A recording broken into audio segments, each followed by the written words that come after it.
بسم اللہ الرحمن الرحیم۔ اللہ کے نام سے شروع جو بڑا مہربان نہایت رحم والا۔ پیارے دوستو، حضور صلی اللہ علیہ وآلہ وسلم کے دور میں کچھ عربی لوگ ایک یہودی عالم کے پاس گئے اور اس یہودی عالم سے کہا کہ حضور صلی اللہ علیہ وآلہ وسلم سے ایسا کیا سوال کیا جائے کہ ان کے نبی ہونے کی حقیقت واضح ہو جائے۔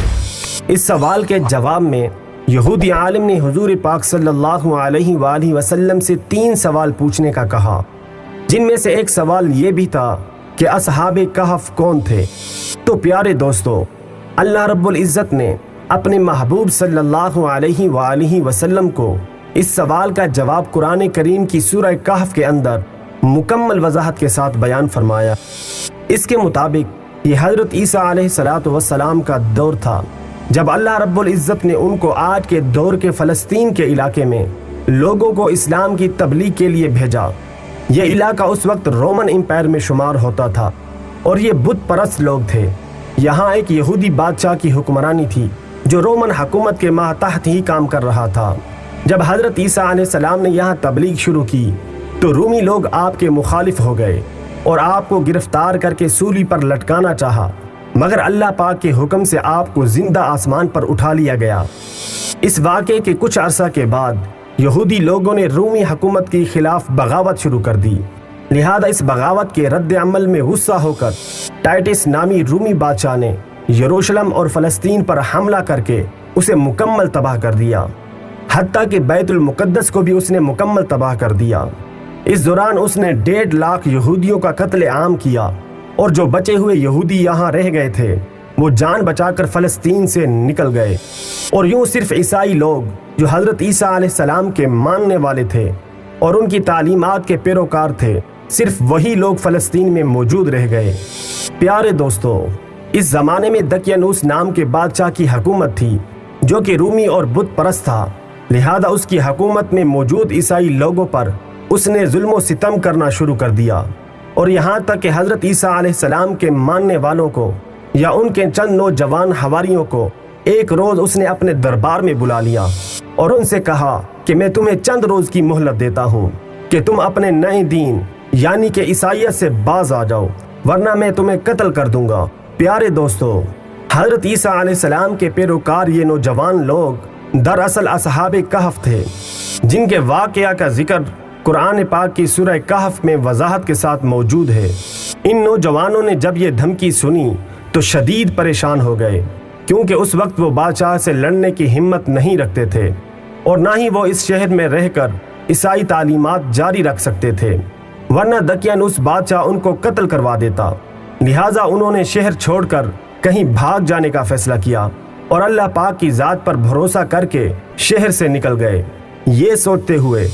کہ اب اللہ رب العزت ہی ہمارے لیے کوئی فیصلہ فرمائے گا اور ہمارے لیے کوئی نیا راستہ بنائے گا۔ یہاں تک کہ وہ ایک پہاڑ کی غار میں جا کر چھپ گئے اور وہیں اسی غار میں ہی سو گئے، یہاں تک کہ سوتے سوتے ان پر 300 سال کا عرصہ گزر گیا، یعنی کہ 300 برس تک یہ لوگ اسی غار میں ہی سوتے رہ گئے۔ پیارے دوستو،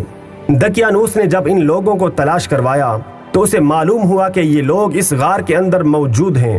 تو وہ بے حد غیظ و غضب کا شکار ہوا، لہذا اس نے غصے میں آ کر حکم دیا کہ غار کو ایک سنگین دیوار لگا کر بند کر دیا جائے تاکہ یہ لوگ اسی غار میں ہی رہ کر مر جائیں اور کبھی باہر نہ آ سکیں۔ جبکہ اس نے جس شخص کے ذمے یہ کام لگایا وہ بہت ہی نیک اور ایماندار آدمی تھا۔ اس نے اصحاب کہف کے نام اور ان کی تعداد اور پورا واقعہ ایک تختی پر لکھوا کر تانبے کے صندوق میں رکھ کر دیوار کی بنیادوں میں رکھ دیا، اور اسی طرح ایک اور تختی شاہی خزانے میں بھی جمع کروا دی۔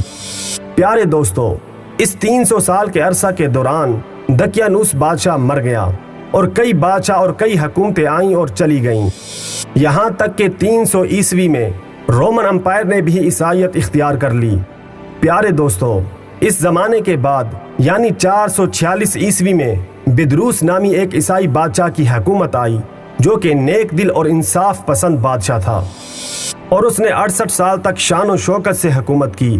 اس کے دور میں مذہبی فرقہ پسندی جب عروج پر پہنچ چکی تھی اور لوگوں میں مرنے کے بعد دوبارہ زندہ کیے جانے اور قیامت کے دن پر یقین ختم ہوتا جا رہا تھا۔ تو اپنی قوم کا یہ حال دیکھ کر بدروس نامی بادشاہ انتہائی رنجیدہ ہوا اور ایک روز اپنے مکان کی تنہائی میں جا کر بند ہو گیا۔ یہاں وہ اللہ رب العزت کی بارگاہ میں بے قراری سے دعا کرتا رہا کہ اللہ رب العزت کچھ ایسی نشانی ظاہر فرما دے کہ میری قوم کے لوگوں کا ایمان پھر سے تازہ ہو جائے، کہ انہیں قیامت کا اور مرنے کے بعد دوبارہ زندہ کیے جانے کا اور ایک خدا کے موجود ہونے کا یقین ہو جائے۔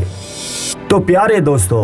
اللہ رب العزت نے اس کی یہ دعا قبول فرمائی۔ لہٰذا ایک روز جب ایک چرواہا اپنی بکریوں کو ٹھہرانے کے لیے اس غار کے پاس پہنچا، یہ وہی غار تھی جس میں اصحاب کہف موجود تھے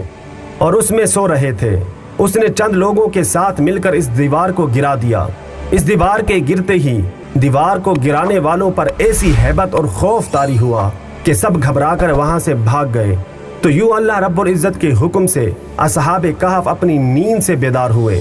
اور ایک دوسرے سے سلام و کلام میں مشغول ہو گئے۔ جب انہیں بھوک لگی تو اپنے ایک ساتھی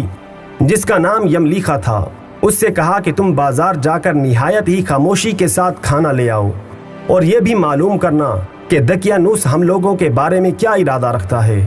پیارے دوستو، جب یملیخا غار سے نکل کر بازار پہنچے تو یہ دیکھ کر حیران رہ گئے کہ شہر میں ہر طرف اسلام کا چرچا اور بول بالا نظر آ رہا ہے، حتیٰ کہ لوگ اعلانیہ حضرت عیسیٰ علیہ السلام کا کلمہ پڑھ رہے ہیں اور ان کی تعلیمات پر عمل بھی کر رہے ہیں۔ اس کشمکش میں یملیخا ایک دکان پر کھانا لینے کے لیے پہنچے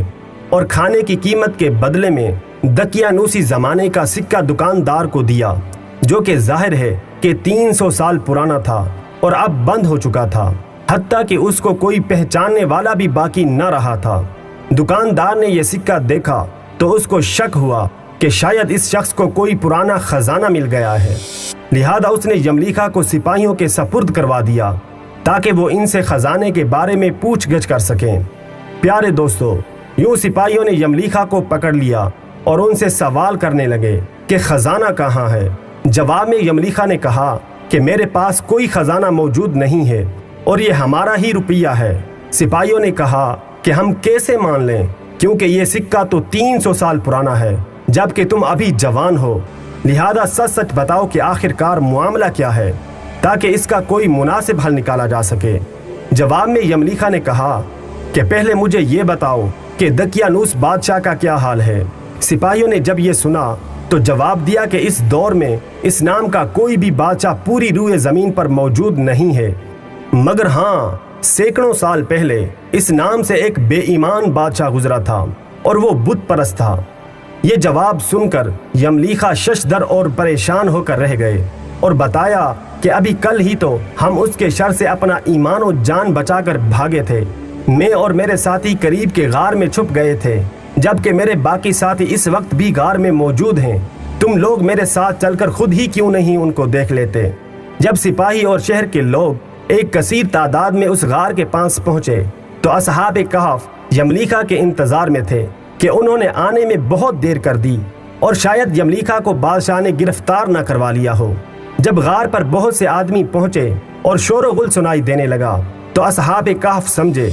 کہ شاید دقیانوس کی فوج ہمارا تعاقب کر کے غار تک آن پہنچی ہے، لہٰذا وہ اللہ پاک کی ذکر و اذکار اور اس کی حمد و ثنا میں مصروف ہو گئے۔ سپاہیوں نے غار پر پہنچ کر وہ تانبے کا صندوق برآمد کر لیا اور اس کے اندر سے تختی کو نکال کر پڑھا تو وہاں اصحاب کہف کے نام اور یہ لکھا ہوا تھا کہ یہ مومنوں کی جماعت ہے اور اپنے دین کی حفاظت کے لیے دقیانوس بادشاہ کے خوف سے اس غار میں پناہ گزین ہوئی ہے، اور دقیانوس نے غصے میں آ کر اس غار کے منہ کو بند کروا دیا ہے، لہذا جب کبھی بھی یہ غار کھلے تو لوگ اصحاب کہف کا حال یہاں سے معلوم کر سکیں۔ سپاہی یہ دیکھ کر حیران و پریشان رہ گئے اور جب کچھ سمجھ نہ آیا تو اپنے بادشاہ بدروس کو اصحاب کہف کی اطلاع دی۔ بدروس بادشاہ نے جب یہ خبر سنی تو فوراً اپنے عمراء اور عمائدین شہر کے ساتھ اس غار پر پہنچ گیا۔ اصحاب کہف نے غار سے نکل کر بادشاہ سے تمام واقعہ بیان کیا۔ بدروس نے سجدہ گزار ہو کر اللہ رب العزت کا شکر ادا کیا کہ اے اللہ، میری دعا قبول ہوئی اور آپ نے ایسی نشانی ظاہر فرما دی کہ انسان موت کے بعد زندہ ہونے کا یقین ضرور کرے گا۔ اس کے بعد اصحاب کہف نے بادشاہ کو دعا دی کہ اللہ تمہاری بادشاہی میں برکت عطا کرے اور سلام کرنے کے بعد دوبارہ اسی غار میں واپس چلے گئے اور دوبارہ وہیں جا کر سو گئے جہاں سے بیدار ہوئے تھے۔ لہذا اسی نیند کی حالت میں اللہ رب العزت نے اصحاب کہف کو موت دے دی۔ تو پیارے دوستو، بدروس بادشاہ نے سال کی لکڑی کے صندوق بنوا کر اصحاب کہف کی لاشوں کو اس میں رکھوا دیا۔ بدروس بادشاہ نے غار کے منہ پر ایک مسجد بھی بنوا دی اور سالانہ ایک دن مقرر کر دیا۔ اس دن لوگ اصحاب کہف کی قبروں کی زیارت کے لیے آیا کرتے تھے۔ پیارے دوستو، اصحاب کہف کی تعداد کے بارے میں علماء کرام کی بہت سی آراء پائی جاتی ہیں۔ حضرت عبداللہ بن عباس فرماتے ہیں کہ اصحاب کہف کی تعداد 7 ہے، جبکہ 8واں ان کا کتا تھا، جبکہ ان کے ناموں میں بھی کافی اختلاف موجود ہے۔ حضرت علی رضی اللہ تعالی عنہ سے روایت ہے کہ ان کے نام یہ تھے: یملیخہ، مکثلینہ، مثلینہ، مرنوش، دبرنوش، شازنوش۔ اور 7واں ایک چرواہا تھا جو ان کے ساتھ چل پڑا تھا، جس کا ذکر آپ نے نہیں فرمایا، جبکہ ان لوگوں کے کتے کا نام کتمیر تھا۔ پیارے دوستو، یہاں سوچنے کی بات یہ ہے کہ آخر ایسا کیسے ممکن ہوا؟ اصحاب کہف پر وقت اثر انداز کیوں نہیں ہوا، اور نہ ہی ان کی جسمانی خد و خال میں کوئی تبدیلی واقع ہوئی، جبکہ ان کے آس پاس 300 سال کا وقت گزر گیا؟ سائنسی طور پر اگر اس کی وضاحت کریں تو ایسا تب ممکن ہو سکتا ہے جب تھیوری آف ریلیٹیویٹی کے مطابق اس غار میں جہاں اصحاب کہف لیٹے ہوئے تھے، اس جگہ کا گریویٹیشنل فیلڈ غار سے باہر موجود جگہوں سے بالکل کم ہو گیا ہو، یا پھر تقریباً ختم ہی ہو گیا ہو۔ لہٰذا ان کے لیے وقت رک گیا ہوگا، جبکہ ان کے آس پاس کا تمام وقت چلتا رہا۔ بظاہر ایک ہی فریم آف ریفرنس کے ہوتے ہوئے ایسا ناممکن نظر آتا ہے، مگر تمام جہانوں کے پالنے والے رب کے لیے، جس کے دست قدرت میں دنیا اور کائنات کا نظام موجود ہے، کچھ بھی ناممکن نہیں ہے۔ یہ تو محض انسانی سوچ کی حدود ہیں، جبکہ اللہ رب العزت کے لیے سب کچھ کن فیکون کی دوری پر موجود ہے۔ دوستو، مجھے امید ہے کہ آج کی یہ ویڈیو آپ کو کافی انفارمیٹیو لگی ہوگی اور پسند بھی آئی ہوگی۔ اگر ویڈیو آپ کو اچھی لگی ہو تو اپنی پسندیدگی کا اظہار اس ویڈیو کو لائک کر کے اور شیئر کر کے ضرور کیجیے گا، اور آپ اپنی رائے کا اظہار کمنٹس باکس میں بھی کر سکتے ہیں۔ السلام علیکم ورحمۃ اللہ وبرکاتہ۔